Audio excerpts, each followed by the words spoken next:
this very moment.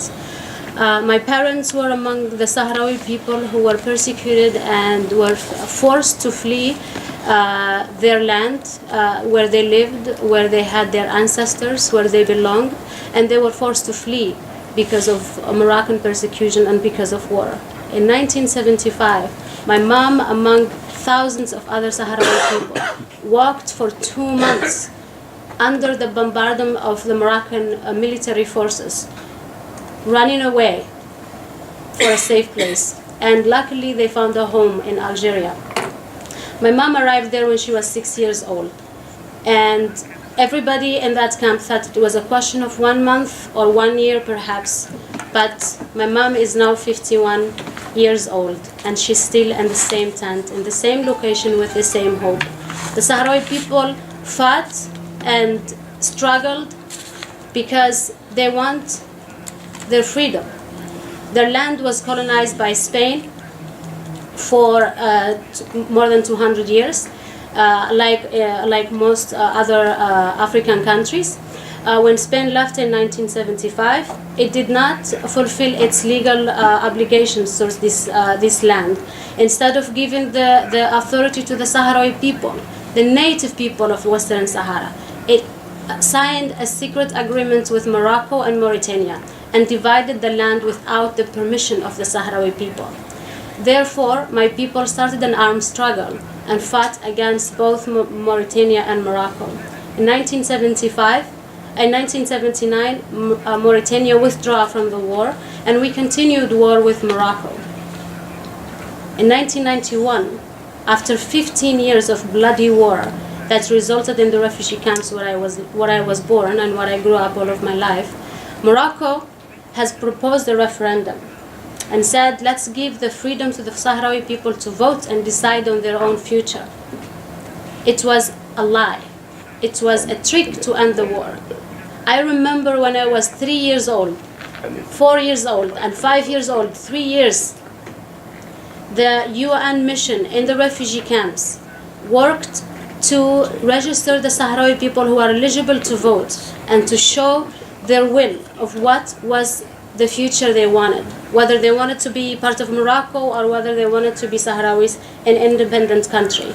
And I still have the paper that my parents were given by the UN today that they were allowed to use in the referendum. 28 years later, my life is shaped by this. I am still a refugee. I don't think I share the same status as any of you. I lived in a tent. I have a lot of potential.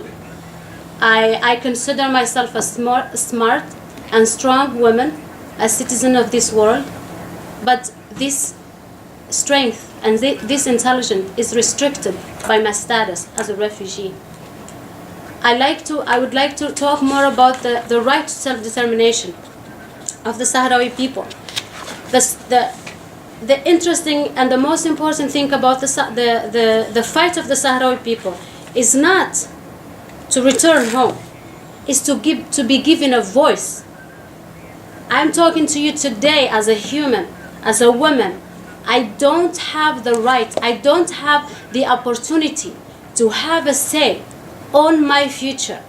The next 10 years of my life, I cannot plan because I live in the refugee camps and because I'm not granted my right to determine my own future. I want to be like you. I want to have a home I want to return to. I want to have a place where I could raise my kids. I want to have a place if my parents pass away. If I just want to be given that voice. But because of Morocco, because of France, veto, I'm denied that right. I'm only one example of thousands of Sahrawi young people who are living in the refugee camps. I invite you all to come and visit my refugee camp and to see with your own eyes the lost potential that these people have. We lived there for 43 years in this refugee camp. We have schools, we have hospitals, we have communities, we have organizations, we have active and strong and smart youth placed in the middle of the desert, watching the rest of the world through their screens today without having anything done to determine their fate.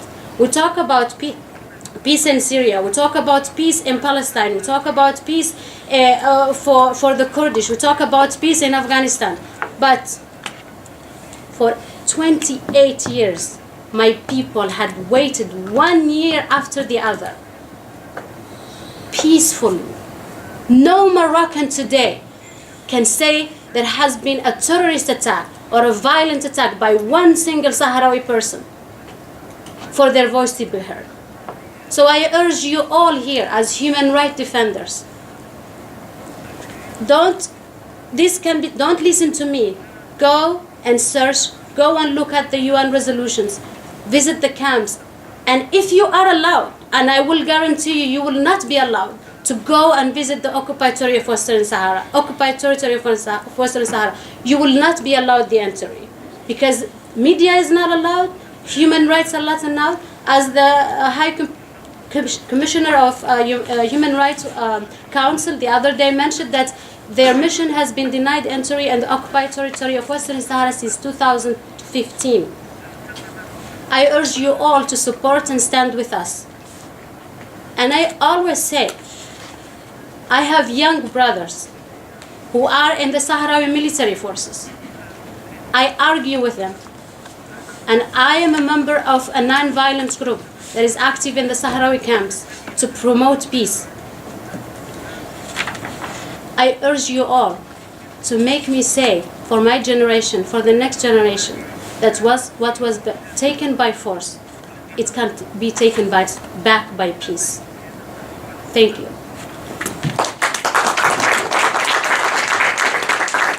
Thank you very much, Mrs. Mohammed. Dr. Abdul